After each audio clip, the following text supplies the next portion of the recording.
Assalamualaikum warahmatullahi wabarakatuh. Alhamdulillahi ala ihsanih wa syukru lahu ala taufiqihi wa amtinanih.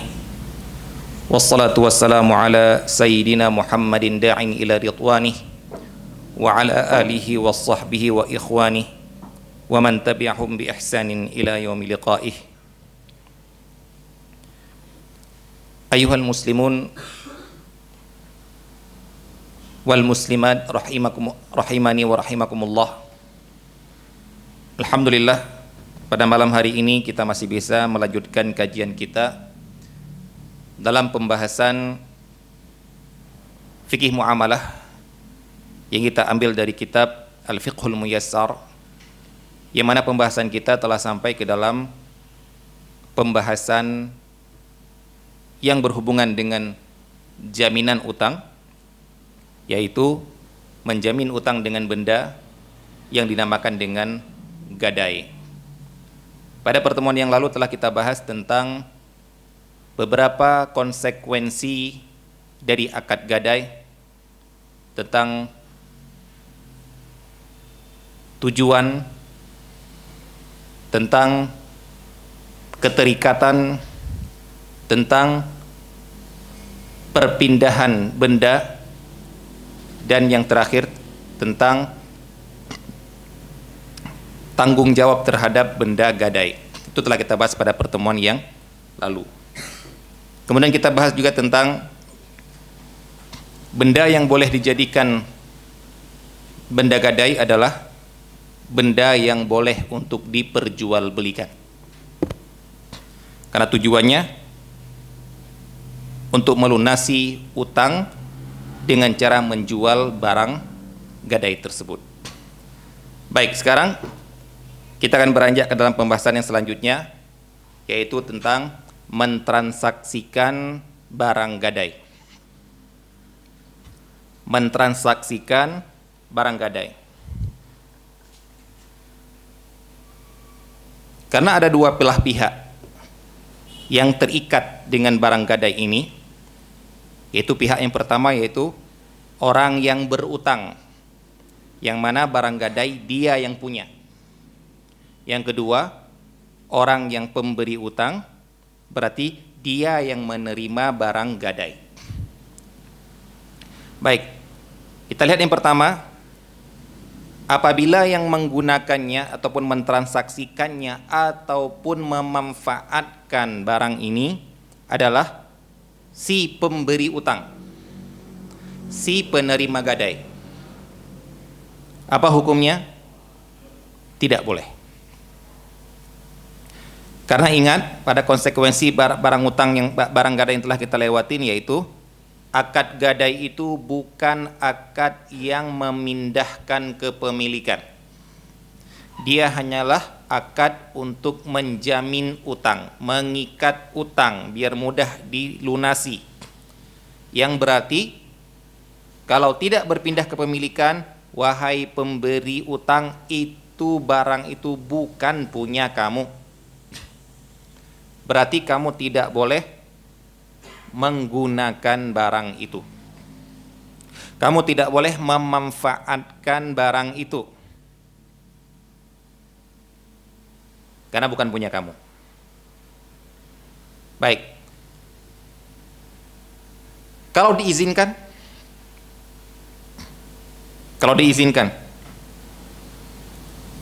yang punya tanah mengatakan, silahkan Pak, Bapak garap nggak apa-apa. Yang punya motor bilang, silahkan Pak, Bapak naikin nggak apa-apa. Yang punya mobil bilang, nggak apa-apa Pak, saya butuh uang untuk lebaran, mobilnya dipakai aja Pak. Berarti diizinkan. Apa hukumnya? Boleh atau tidak? Haram. Kenapa? Karena memanfaatkan barang gadai berarti mengambil manfaat dari utang. Terkecohnya sebagian dari kita dari kata-kata diizinkan. Para ulama ketika membahas tentang tidak boleh penerima gadai memanfaatkan barang gadai. Kata-kata mereka memanfaatkan itu berarti diizinkan. Karena kalau tidak diizinkan namanya ghasab. Kalau tidak diizinkan namanya apa? Perampasan. Seperti barang titipan. Kalau kamu gunakan, kamu telah merampas punya orang lain. Haram kamu gunakan. Kalau diizinkan, berarti nggak jadi titipan lagi. Kalau akad titipan. Berarti para ulama bukan membahas tentang nggak boleh memanfaatkan kalau nggak ada izin. Itu nggak dibahas lagi. Kalau tanpa izin, apapun nggak boleh dimanfaatkan. Jangankan barang gadai, barang apapun kalau tanpa izin nggak boleh kita manfaatkan. Para ulama membahas memanfaatkan adalah karena diizinkan. Ya tolong, ini kita yang telah belajar sesuatu yang ya, kita mempelajari dan telah mengetahui hukum sesuatu yang lumrah dalam masyarakat dianggapnya boleh. Salah satunya ini. Dari Sabang sampai Merauke, orang-orang menganggap boleh. Bahkan dijadikan bisnis, bukan hanya boleh. Bahkan dijadikan bisnis. Saya nggak punya sawah. Saya mau garap sawah. Saya kasih utang kamu emas. Mana sawah kamu saya yang garap, nanti emasnya dikembalikan apa adanya. Baru saya kembalikan sawahnya. Ini jadi bisnis. Alasannya apa? Sama kayak tadi. Diizinkan. Akadnya jelas, Ustaz. Maka jawablah, gara-gara diizinkanlah kita namakan itu riba. Saya ulangi, gara-gara diizinkan gunakan, kita namakan itu riba. Karena kalau nggak diizinkan, kita namakan maling. Jelas ya? Yang namanya riba gara-gara diizinkan. Bapak datang ke tempat peminjaman uang, pinjam 1 juta, nyicil totalnya menjadi 1.200.000. Diizinkan nggak? Diizinkan sama dia nggak? Ridho nggak orangnya? Ridho, tanda tangan, senyum, nggak ada marah-marah, nggak ada pemaksaan. Tapi haram nggak? Kenapa haram? Karena riba jawabannya itu. Jadi bukan gara-gara ridho akhirnya boleh. Riba itu dinamakan riba gara-gara ridho. Kalau tidak ridho namanya maling. Sudah di konsep. Tolong diingat, tolong diubah mindset kita tentang salah satunya tentang ini. Bapak-bapak dan ibu-ibu dirahmati Allah Subhanahu wa taala, mari kita pertanyakan pada diri kita. Di umur berapa kita paham haramnya riba? Di umur berapa kita paham apa itu riba? Terkadang orang dengar riba itu haram gara-gara membaca terjemahan Al-Quran. Tapi apa itu riba? Di umur berapa kita tahu? Dan apa jenis-jenis riba? Di umur berapa kita tahu? Padahal ini bukan hal yang tersembunyi. Beda, mungkin ada hukum-hukum yang jarang ataupun malah nggak dilakukan di tengah-tengah masyarakat. Contohnya misalnya nikah dengan niat nanti ditalak, yang alhamdulillah tidak umum di tengah-tengah masyarakat kita. Di Saudi umum. Contohnya hukum yang tidak ada mungkin di tengah-tengah masyarakat kita, yaitu bersumpah dengan talak. Kita kalau bersumpah biasanya kan wallahi kan, demi Allah, demi Allah. Mereka enggak pakai seperti itu. Misalnya dia lagi makan, ajak orang, masuk makan. Oh, gak mau, saya mau pulang dulu. Ayo makan. Gak mau. Langsung akhirnya dipertegas sama dia, wallahi makan. Demi Allah makan. Biasanya orang kalau sudah disebutkan demi Allah, dia akan mau makan biar orang ini nggak bayar kafarat. Karena dia menuntut dengan kata-kata wallahi. Nah, ini bersumpah biasa. Ada yang bersumpah modalnya gini, makan? Enggak. Ayo makan. Udah, saya mau pulang dulu. Makan, kalau kamu gak makan, istri saya tertalak. Umum gak kita? Umum gak di tempat kita? Enggak, di sana umum. Jadi dengan gampangnya dia mengatakan, makan.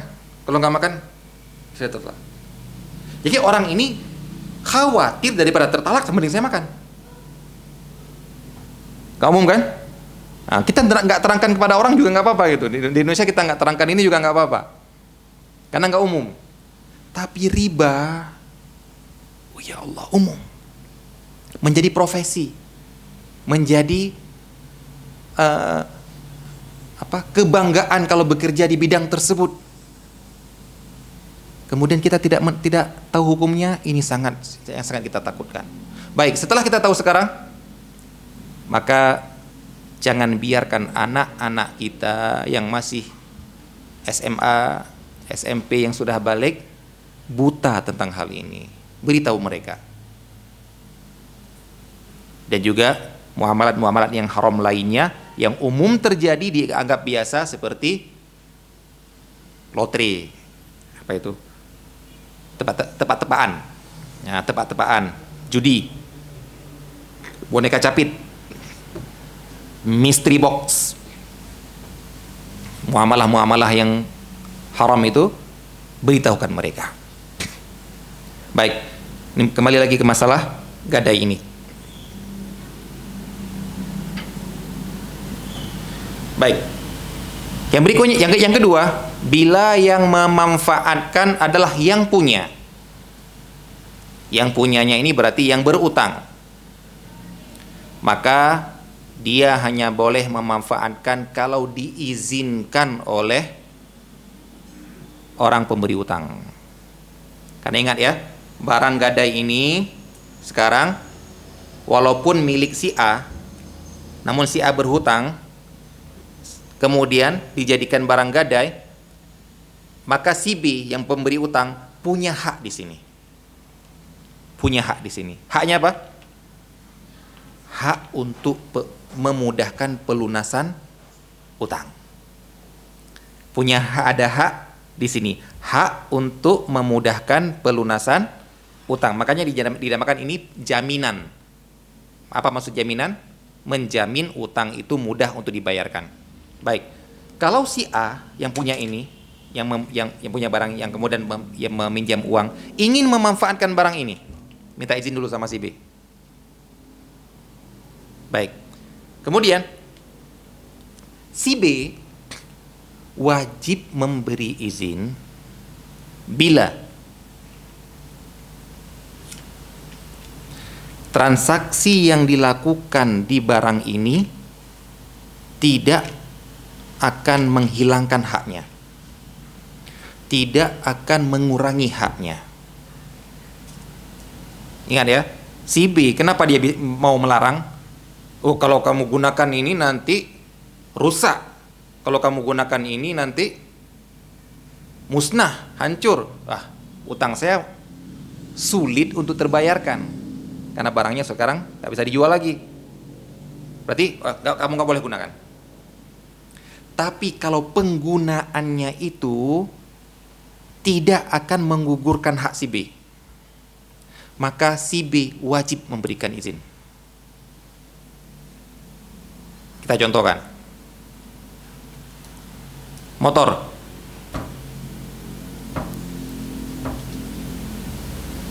Motor jadi barang gadai.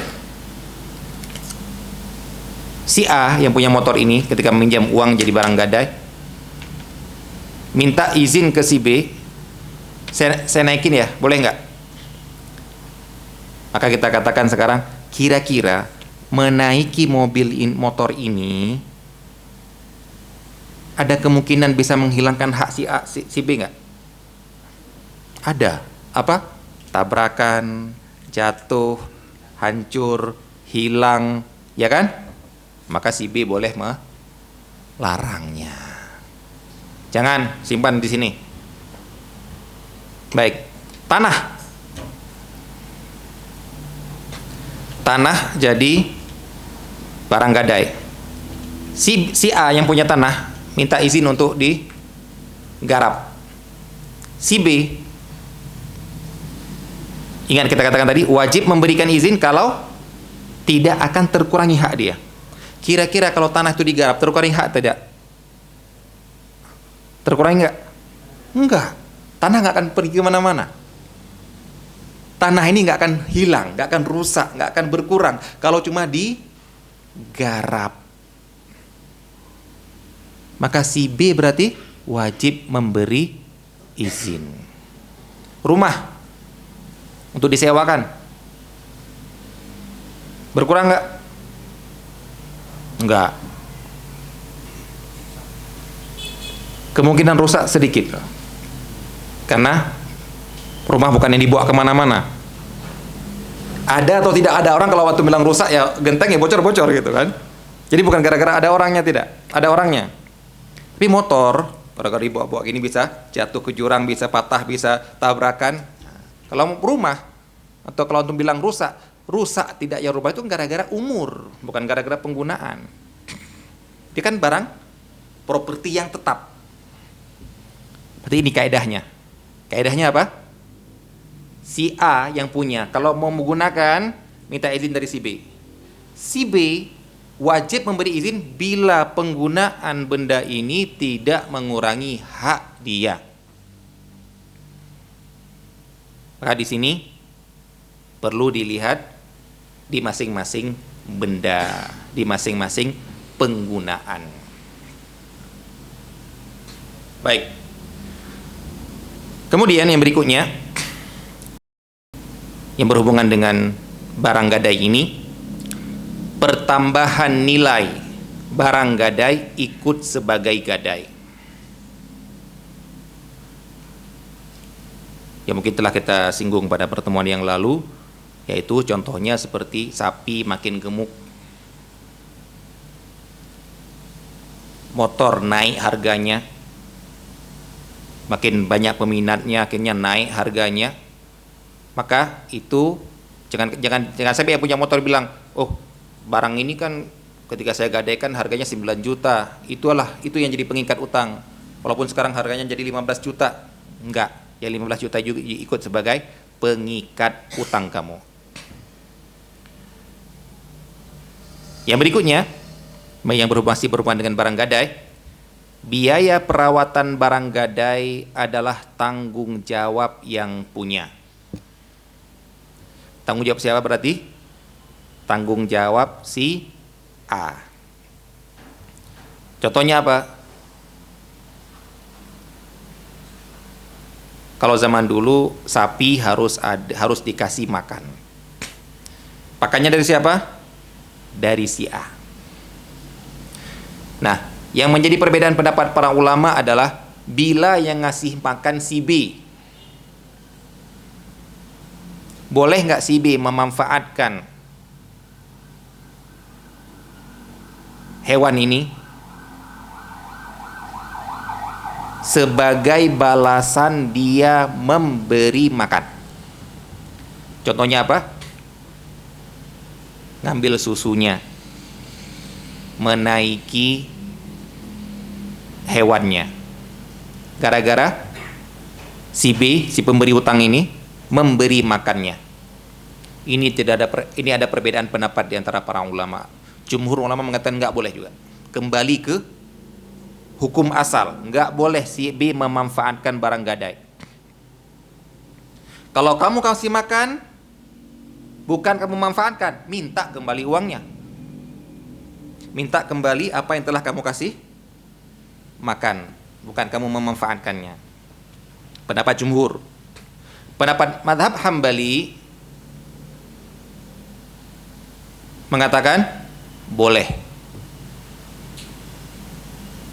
Di sini bukan riba, karena dia mengambil manfaat, ada timbal balik dari apa yang telah diberikan kepada hewan tersebut. Wallahu ta'ala alam, mana yang rajih. Kalau mau hati-hati ya silakan ambil pendapat jumhur, yaitu tetap tidak boleh mengambil manfaat walaupun dia yang ngasih makan. Nah, ada sebagian orang tanya sama saya, Ustadz, kalau begitu motor boleh saya naikin kalau kasih si B ngasih bensin? Kalau tadi kan Mazhab Hambali mengatakan boleh ngambil susunya, boleh menaiki hewannya kalau dikasih makan sama si B. Nah, kalau begitu Ustaz, saya ngasih utang, dapat gadai motor. Berarti kalau saya ngasih bensin, saya boleh naik dong. Gimana? Waktu itu saya bilang, enggak, ini qiyas ma'al fariq. Ini qiyas yang tidak apple to apple. Enggak sama. Perhatikan ikhwah sekalian ya. Ada sebagian orang mengambil, ini qiyas. Iya, qiyas, tapi enggak nyambung. Kenapa, maksudnya apa? Kenapa enggak nyambung? Memberi makan hewan wajib. Ingat Pak, Anda yang punya peliharaan wajib kasih makan. Gak mau ngasih makan, bebaskan. Atau sembelih aja. Atau kasihkan orang lain. Tapi Anda tidak kasih makan sampai mati kelaparan, dosa. Tahu kan? Tahu semua hadisnya ya. Wanita yang masuk neraka gara-gara kucing yang gak dikasih makan sama dia. Kalau gak mau kasih makan, lepaskan biar cari makan sendiri. Nah, jadi memberi makan hewan wajib biar nggak mati. Baik, memberi bensin motor.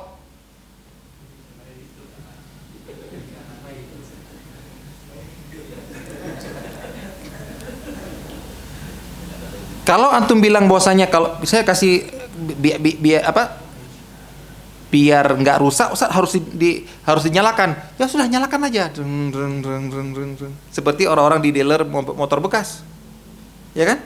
Cuma ginikan aja kan, nggak harus naik kan? Nah, jadi yang kalau kamu beralasan kasih bensin untuk bermain-main, itu cuma akal-akalan belaka. Padahal bisa cuma sekedar dinyalakan, nanti panggil orangnya, sudah saya kasih bensin 1 liter ini, kembalikan uang saya. Ya. Saya untuk menjaga biar mesin motor kamu tetap bagus. Baik, jadi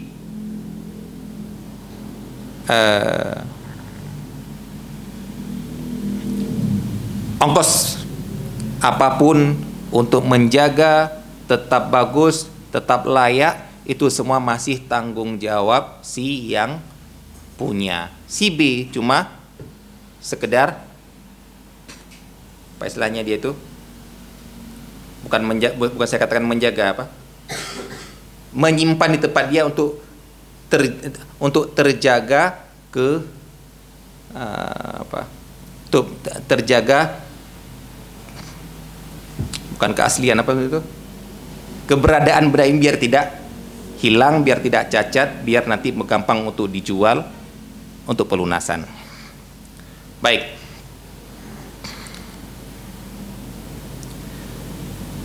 Poin yang berikutnya adalah kapan bebasnya.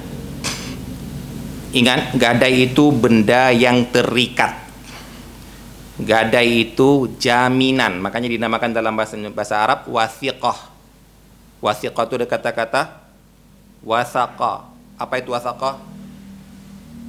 Ikatan. Wathiq itu artinya ikatan. Kapan bisa terbebas?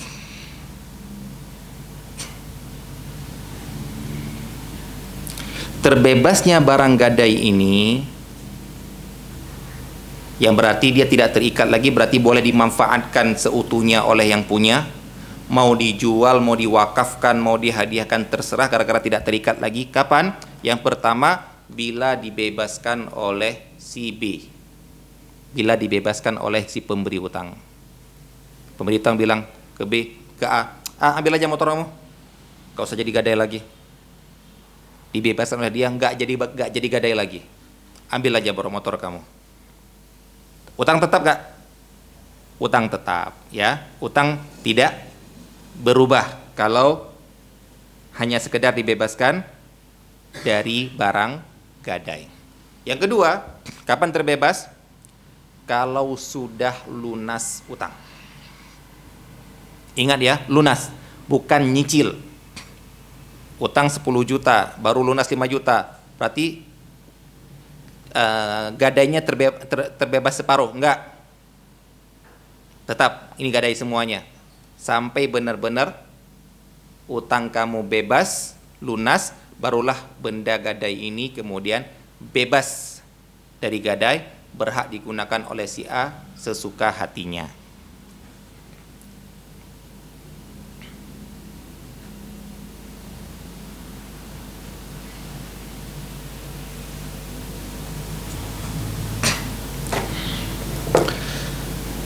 Cara pelunasan utang dengan barang gadai. Poin yang berikutnya ya, cara pelunasan utang dengan barang gadai. Jika utang sudah jatuh tempo dan kemudian dilunasi, benar-benar dilunasi utangnya, maka gadai ini terbebas seperti yang kita sebutkan tadi. Bila sudah yang berikutnya, poin yang berikutnya ataupun masih di bawah poin tadi, bila tidak bisa dilunasi, maka konsekuensi pada barang gadai ini adalah gadai ini dijual. Ingat, dijual untuk pelunasan utang, tapi dengan izin dari yang punya. Ingat ya, kita tadi mengatakan A yang punya, A yang berutang, B pemberi utang, B yang menerima barang gadai. Baik, sudah jatuh tempo. Sudah jatuh tempo, tapi si A belum juga mengembalikan utangnya. Maka sekarang barang gadai ini boleh untuk ditawarkan untuk dijual. Tapi para ulama mengatakan harus juga dengan minta izin dari si A.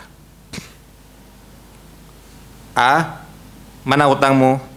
Nggak ada. Kalau gitu kita jual barang kamu ya, barang gadai kamu ya. Ayo kita jual. Bahkan para ulama mengatakan ketika penjualan ini adalah harus hadir si A. Kenapa harus hadir si A? Gak boleh si B yang menjual, kenapa?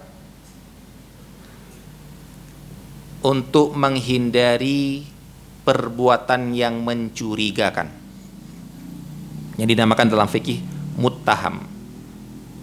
Apa maksudnya? Mari kita lihat.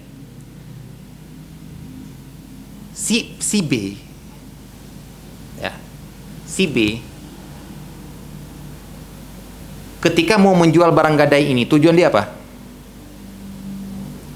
Melunasi utang dia.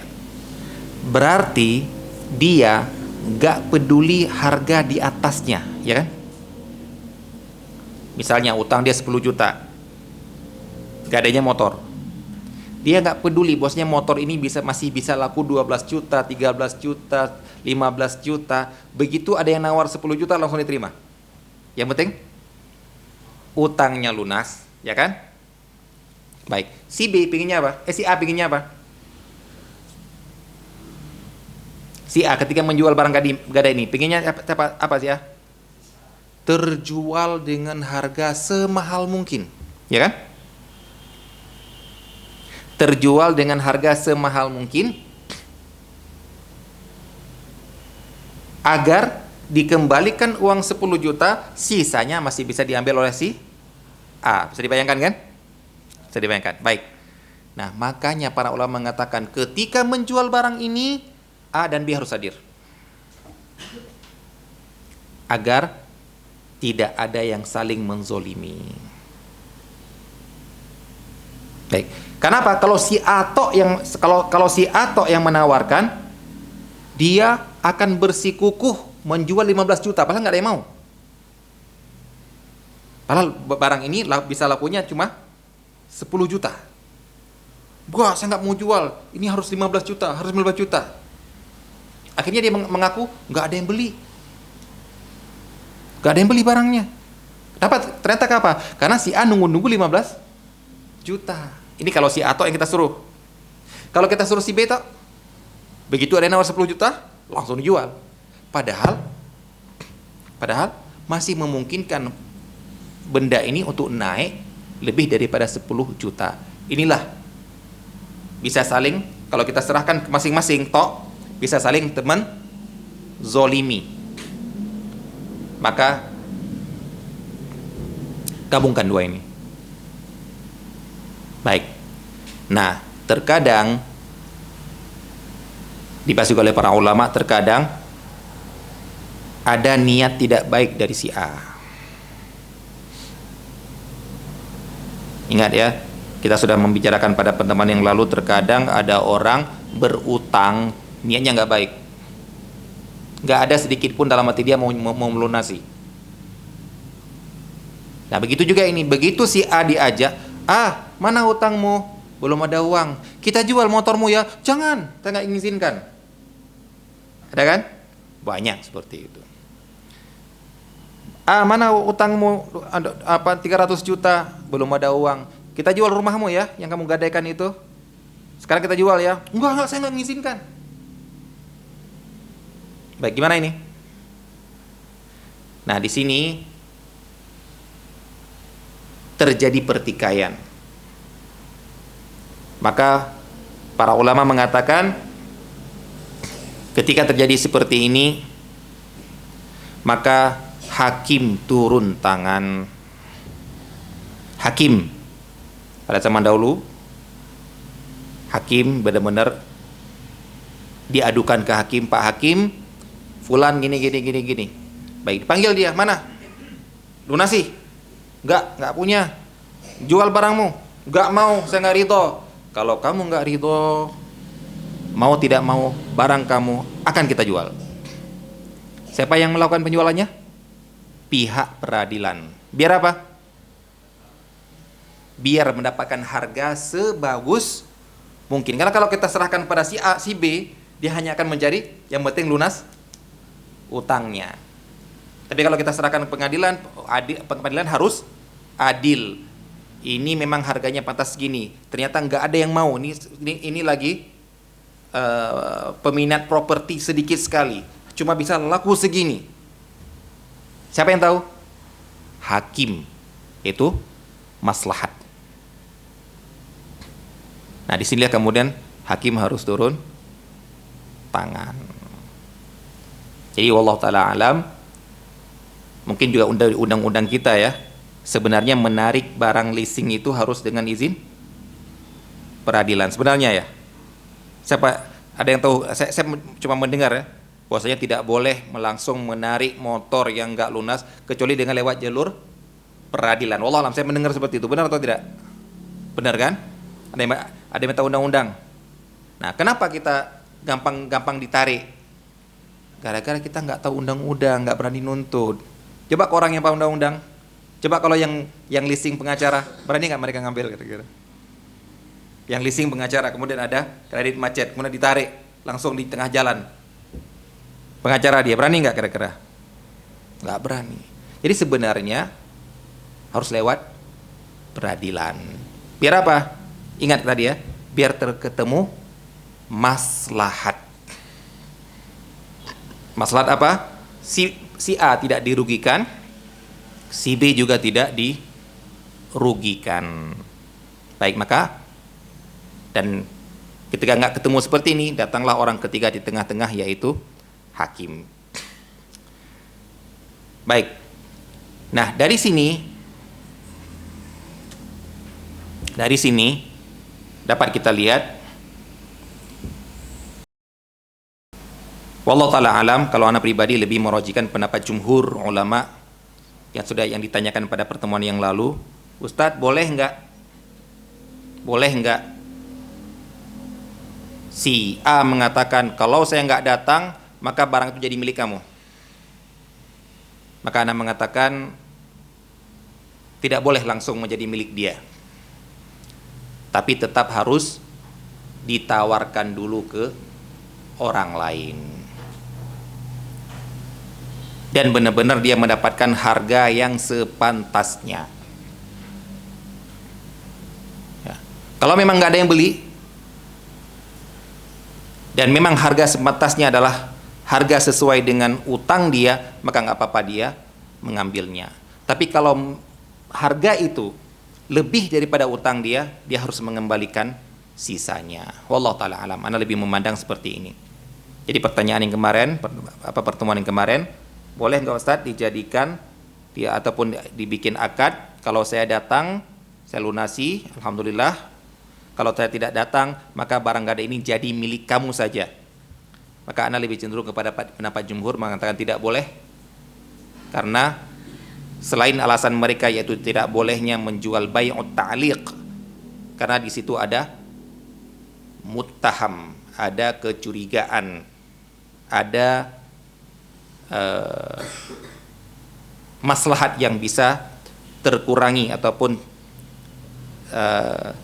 tidak terpenuhi.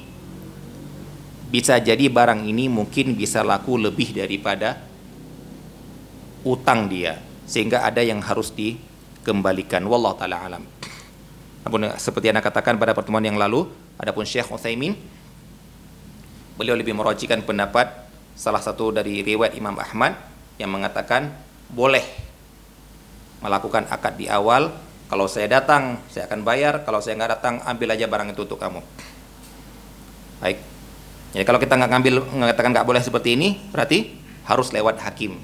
Tawarkan untuk mendapatkan harga yang sepantasnya. Wallahu taala a'lam. Baik. Selesai kita bahas tentang gadai. Sekarang kita beranjak kepada permasalahan selanjutnya yang disebutkan dalam kitab Fikih Muyassar, yaitu pembahasan tentang jual beli salam. Pembahasan tentang jual beli salam.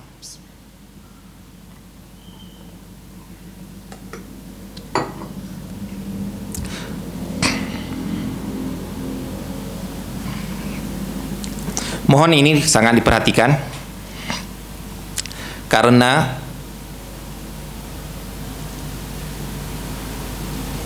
ucapan seorang ustadz nanti ketika dikatakan, "Ustadz, saya boleh nggak menjual ini?" Kalau secara salam boleh, kalau bukan secara salam nggak boleh. Kalau antum balik nanya lagi, salam itu apa Ustadz? Wah, itu satu muhadarah, itu satu kajian itu. Gak bisa langsung dikatakan, oh salamnya gini. Ada syarat-syaratnya yang harus terpenuhi. Baik, tolong istilah ini semoga dipahami ya. Jual beli salam. Baik. Ada dua nama, dua penamaan terhadap metode jual beli ini. Kedua-duanya dinamakan dengan lawannya. Yang pertama dinamakan salam, akad salam. Yang kedua dinamakan akad salaf.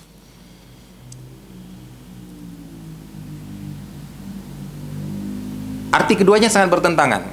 Salam itu tunai, salaf itu utang. Jadi dikatakan seakan-akan jual beli salam, seakan-akan jual beli tunai. Karena namanya salam itu adalah penyerahan langsung, itu namanya salam. Namanya salam kan langsung salaman kan gitu kan, saya serahkan, itu namanya salam. Namanya salaf, serahkannya nanti. Dan yang ada dalam hadis adalah penamaan salaf. Man aslafa fi syai'in fal yuslif fi kailin ma'lum atau fi wasnin ma'lum ila ajalin ma'lum. Rasulullah mengatakan man aslafa dengan kata-kata salaf. Namun para ulama banyak mengungkapkan dalam kitab mereka salam. Baik. Apa itu jual beli salam? Mari kita berikan gambaran dulu secara garis besar tentang jual beli secara umum, secara global. Allah lah, mana sering ngisi tentang ini. Apakah di sini anda ucapkan atau anda misalkan ataupun di tempat lain? Gak apa-apa, kita ulangi juga. Kalaupun pernah anda sampaikan di sini, kita ulangi juga, gak apa-apa. Karena kita erat kaitannya dengan pembahasan salam ini. Jual beli itu antara barang dengan uang,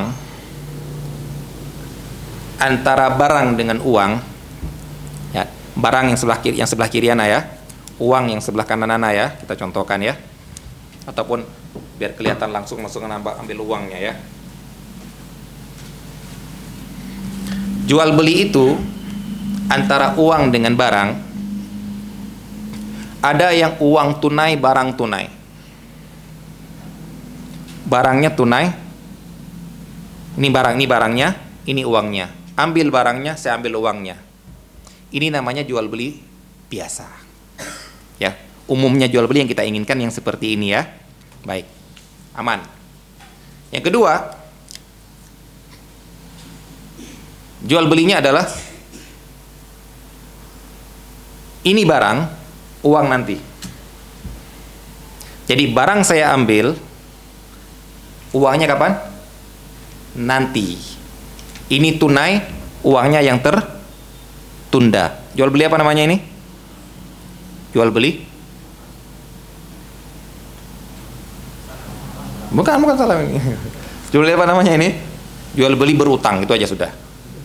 Itu nggak ada nama khusus itu. Jual beli berutang yang sering kita gunakan gitu. Atau kita namakan dengan jual beli taksid. Taksid itu kredit. Kredit itu didamkan oleh para ulama zaman dulu. Kredit itu gara-gara dibayarnya cicil. Namun barangnya sudah diserahkan, uangnya nanti. Baik. Sah nggak jual beli ini? Sah. Kalau nggak bilang nggak sah, kita utang kita batal semua itu nanti. Baik. Yang pertama tadi sah kan? Ini barang, oh ini uang, sah kan? Yang kedua, ini barang, uangnya nanti sah? Sah. Yang ketiga, ini uang, barangnya nanti. Ini uang, barangnya nanti. Itu bilang apa tadi? DP. DP itu nggak lunas. Ini benar-benar lunas.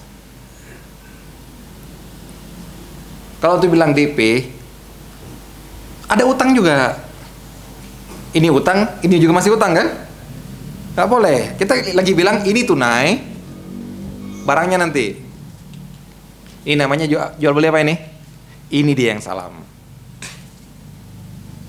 Ini dia yang salam. Jadi benar-benar uang sekarang, barangnya kapan?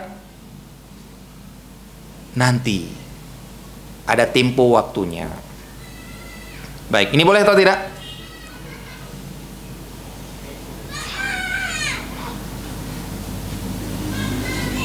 Anda tahu jadi masalah bagi antum, Anda tahu Anda? Ustaz, itu kan bai'u ma la yamlik, Ustaz, ya kan? Itu kan menjual barang yang belum dimiliki, Ustaz, ya kan? Atau pernah dengar istilah tidak boleh menjual barang belum dimiliki? Sudah sering mendengar ada pengajian-pengajian dari Ustaz Irwandi, dari Ustaz Arifin, dari Ustaz kita, Ustaz Ammi misalnya. Tidak boleh menjual barang yang belum dimiliki. Pernah dengar kan? Nah, Ustaz ini kan barang belum dimiliki, Ustaz. Anda kasih uang sekarang, barangnya belum ada. Baik, ini nanti akan kita perinci. Ini yang akan katakan, tolong dipahami salam dengan sebenar-benarnya agar antum tidak salah paham, agar antum bisa membedakan kenapa salam boleh, kenapa menjual barang yang belum dimiliki tidak boleh.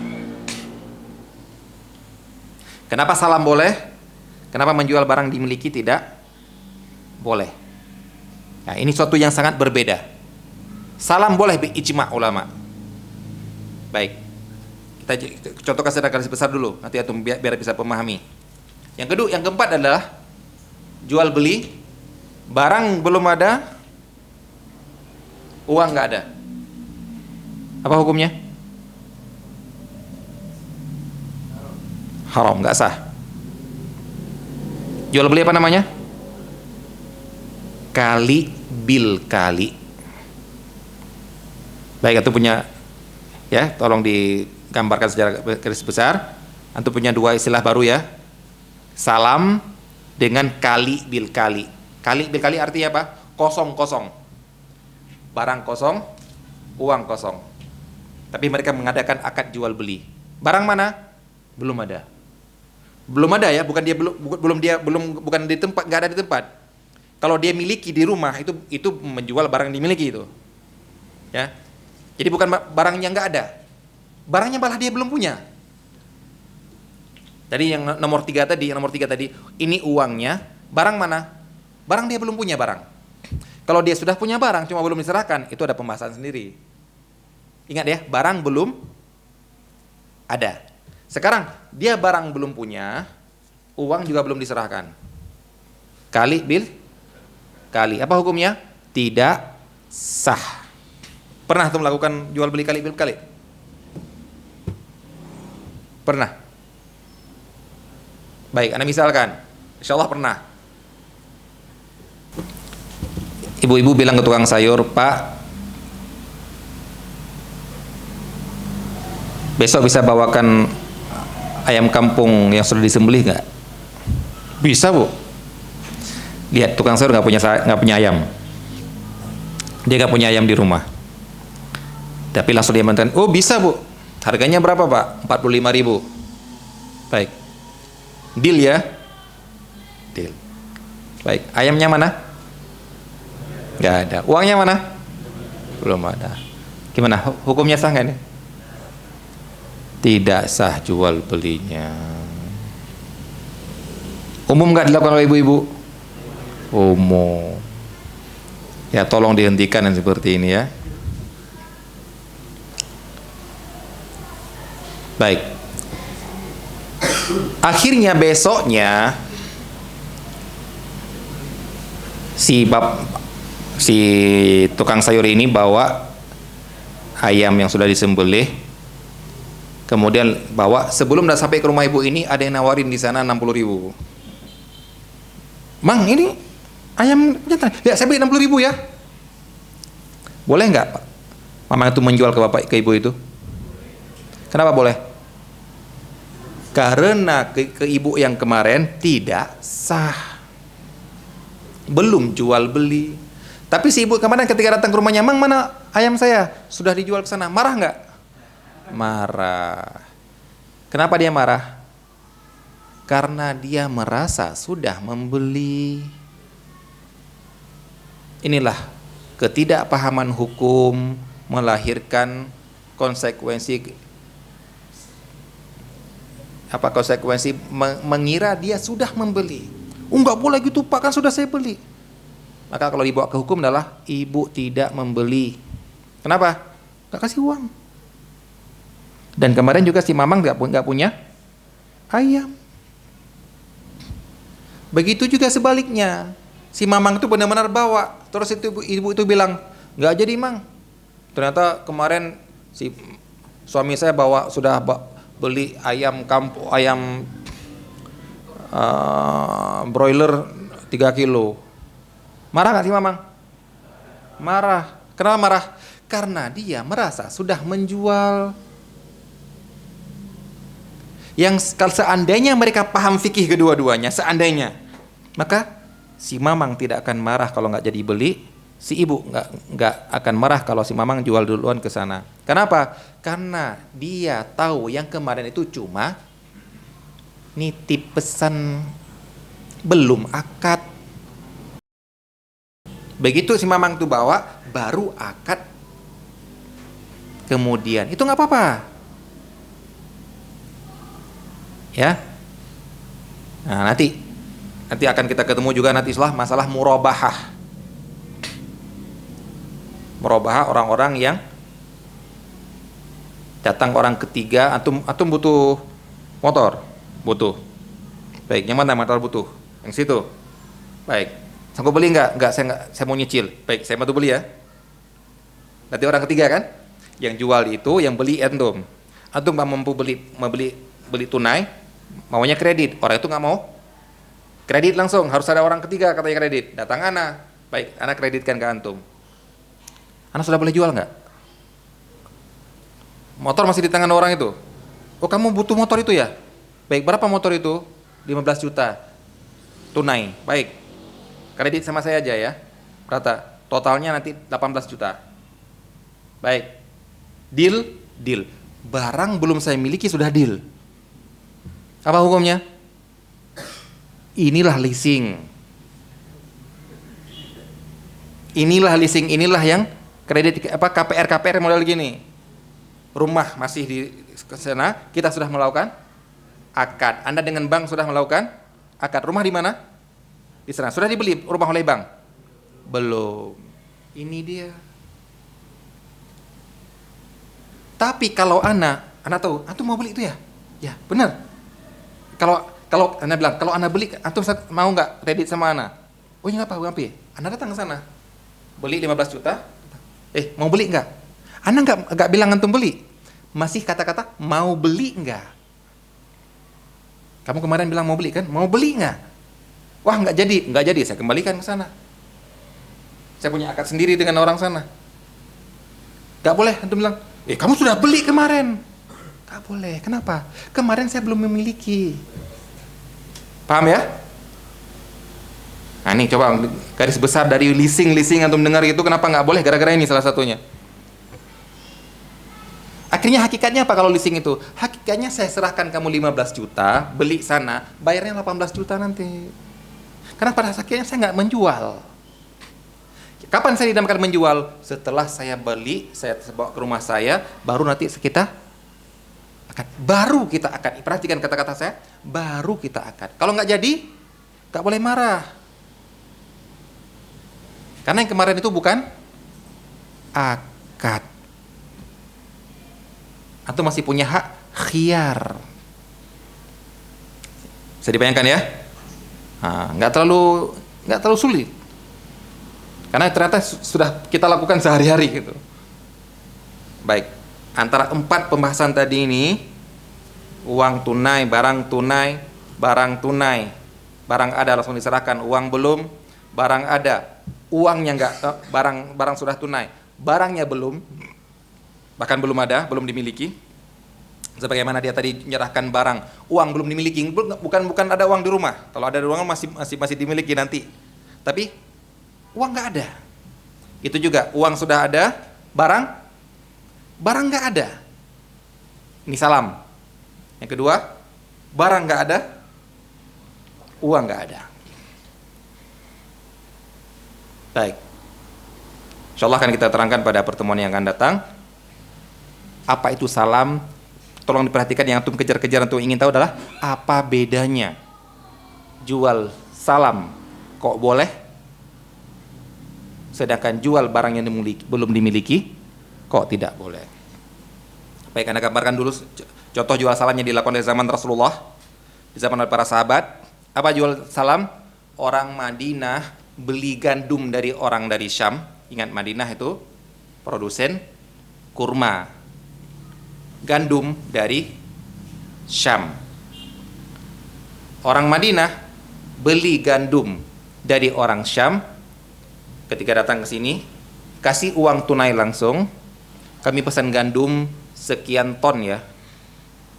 Gandum dengan kriteria gini ya. Siap. Mana gandumnya?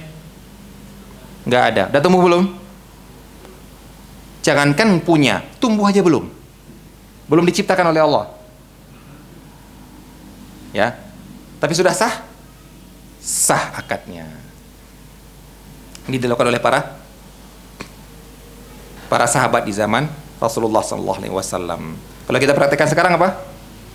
Pesen jagung, pesen apalagi misalnya komoditi dengan uang tunai di muka, barangnya nanti. Baik, nanti akan kita lihat ya. Perhatikan, kok ini boleh, sedangkan jual beli barang yang belum dimiliki tidak boleh. Padahal ini juga belum dimiliki. Apa bedanya? Insyaallah akan kita bahas pada pertemuan yang akan datang. Jual beli salam. Insyaallah kita perinci insyaallah dengan syarat-syaratnya. Baik, akan kita jawab beberapa pertanyaan. Bagaimana hukum membeli barang lelang sitaan bank di bank dari kredit macet? Masya Allah, ini banyak yang nanya seperti ini.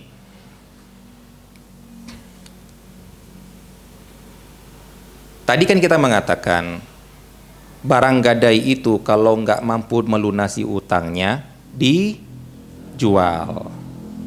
Baik. Nah, berarti kalau dijual boleh dibeli nggak?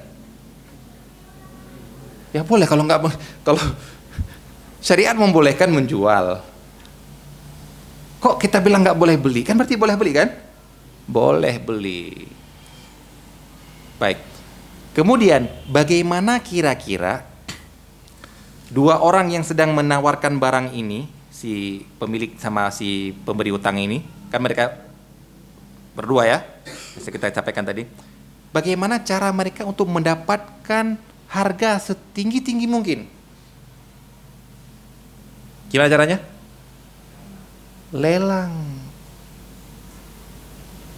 Ini ada buka besok akan besok saya akan melelang motor saya, motor ini. Baik, duduk. Siapa yang nawarkan? 12 juta. Ada yang naik, ada yang atasnya lagi, ada atasnya lagi enggak? Baik. Sehingga benar-benar bisa mendapatkan harga tertinggi. Baik. Berarti jawabannya apa?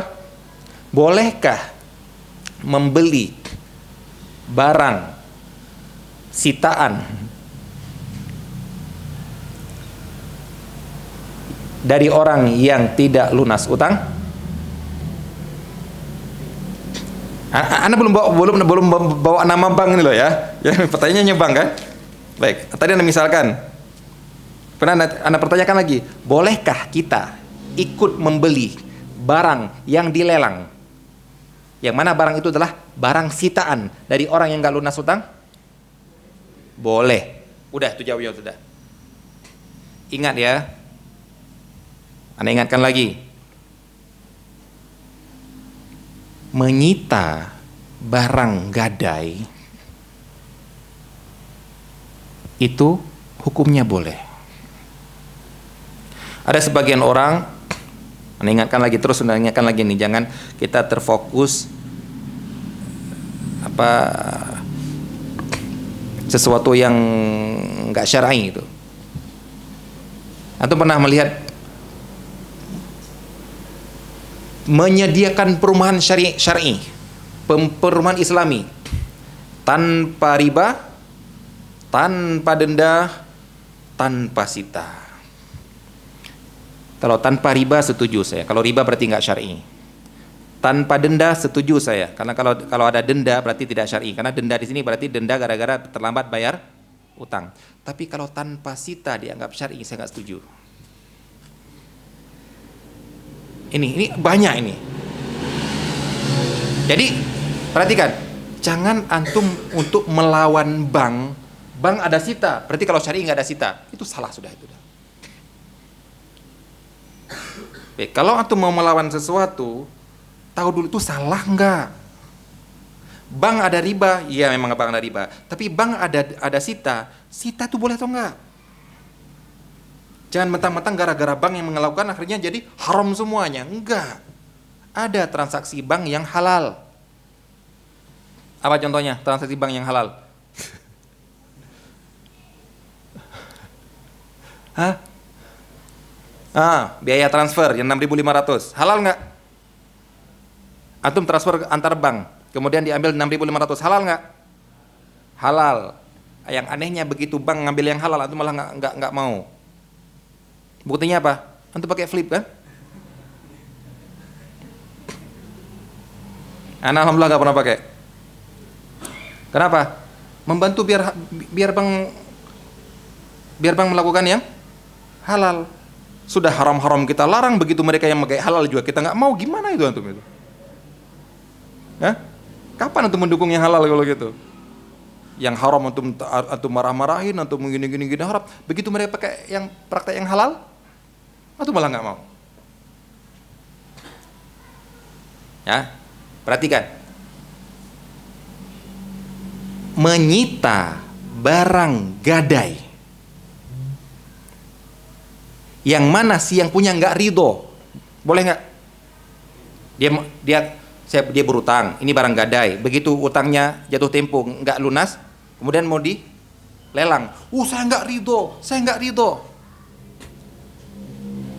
Kalau saya nggak ridho berarti tidak sah jual belinya. Benar nggak? Benar nggak? Tidak benar.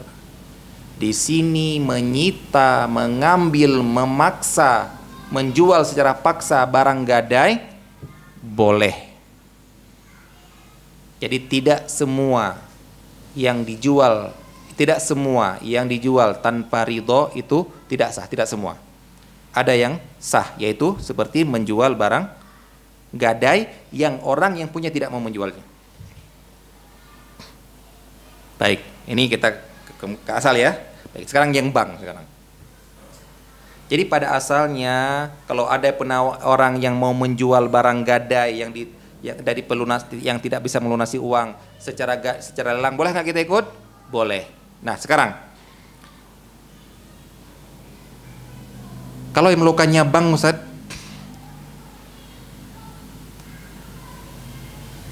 tetap boleh. Boleh Anda katakan selama antum tidak mengetahui ada kezaliman di dalamnya. Kalau ada kezaliman di dalamnya, berarti antum ikut membantu untuk menzolimi orang lain. Apa contoh kezaliman? Lelang settingan. Tahu lelang settingan? Yang sudah diatur, ada uang tutup mulut. Rumah harganya 2 miliar, lakunya 500 juta. Oleh siapa? Yang sudah disetting dia pasti yang akan menang. Antum ikut lelang seperti ini, maka ikut membantu atas kezoliman. Ataupun utangnya 10 juta, motornya laku 15 juta, yang 5 juta nggak dikembalikan, zalim nggak? Zalim. Nah berarti antum ikut membantu zaliman. Maka pastikan di sini memang jadi jangan dilihat lelangnya boleh, proses penjualan secara lelang boleh, tapi kalau ada unsur kezaliman di baliknya, jangan antum ikut gara-gara apa? Khawatirnya antum ikut membantu di atas kezaliman. Nah, ada adik ipar ana pernah bekerja di sebuah lembaga yang menerima gadai. Nah, tanya, kalau lebih harga jualnya dikembalikan enggak? Oh, dikembalikan Bang. Tanya. Kita telepon orangnya. Ini ada uang kembaliannya, ada uang lebihnya. Datang ke sini ambil. Oh, kalau itu boleh. Ya, berarti harus dipastikan dulu. Wallahu taala alam. Nah, jadi jangan ditanya lelangnya ya. Lelangnya boleh, prosesnya boleh, penjualannya boleh. Yang kita tanyakan adalah ada kezaliman di dalamnya atau tidak. Baik. Pertanyaan yang berikutnya, hukum arisan emas. Jual beli emas harus tunai. Sepakat ya? Jual beli emas harus tunai. Arisan tunai nggak arisan? Kalau yang Anda maksud bikin arisan dulu, kemudian begitu dapat uang, baru ada proses beli emas, nggak ada masalah. Tapi kalau emas sudah ada, yang dapat belum, tapi dia sudah untuk dia, tinggal kamu nyicil dari uang yang nanti terkumpul, berarti tidak sah. Kenapa? Karena tidak tunai. Ini bulan depan kamu giliran yang dapat emas ya. Kamu dapat emas. Ini emasnya. Ini ambil emasnya dulu. Nanti begitu kamu udah dapat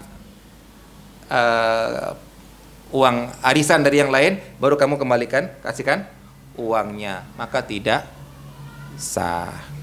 Jadi yang bertanya ini jangan tanya arisannya. Namun yang ditanya adalah proses jual beli emasnya tunai atau tidak. Makanya harusnya gimana? Terima dulu uangnya dari kumpulan arisan, baru kemudian lakukan jual beli emas. Mungkin ada yang bilang, Ustaz kalau gitu nanti kalau dia nggak jadi beli Ustaz, nah itu dia kan, itu dia yang jadi akal-akalan itu. Makanya dia jual dulu, bayarnya nanti kalau sudah kena arisan. Karena kalau dia kena dulu nanti baru ditawarin emas, jangan-jangan dia punya mau beli yang lain, mau beli kulkas, mau beli AC. Ya, mungkin itu gara-gara ini muncullah pertanyaan.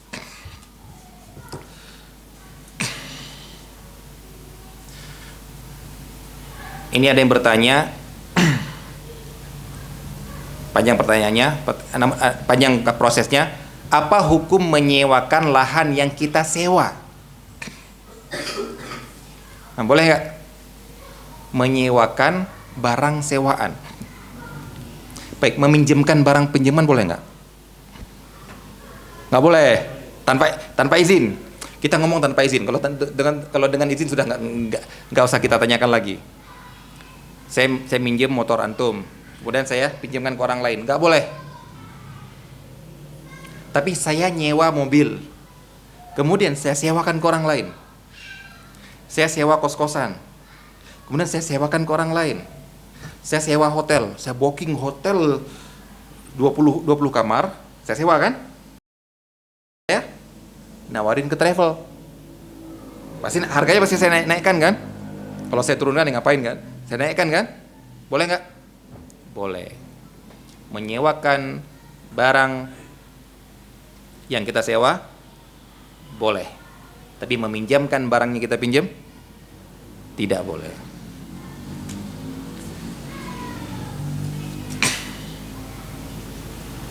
Saat A membeli sepeda motor ke B, si A meminta kelonggaran pembayaran dicicil sama 1 tahun.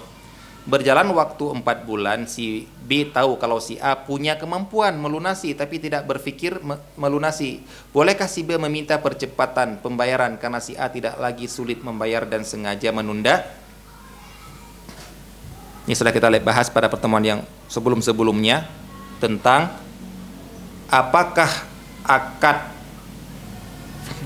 itu qarad ya, kalau ini utang ya. Kalau utang berarti Anda belum berhak untuk menagih sebelum waktunya. Anda sudah ridho dia menunda pembayaran sampai 1 tahun. Berarti Anda tidak berhak menagih sebelum waktunya. Dan dia tidak wajib membayar sebelum waktunya. Walaupun dia punya uang.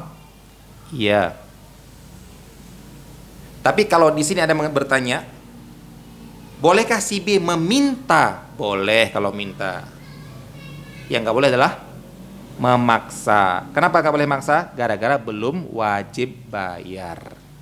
Kalau meminta berarti nunggu persetujuan si A.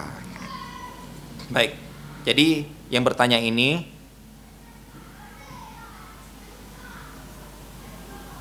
ikut akad. Kalau Anda sudah ridho ditunda selama 1 tahun, walaupun dia punya uang di depan mata, Anda belum berhak untuk menagih.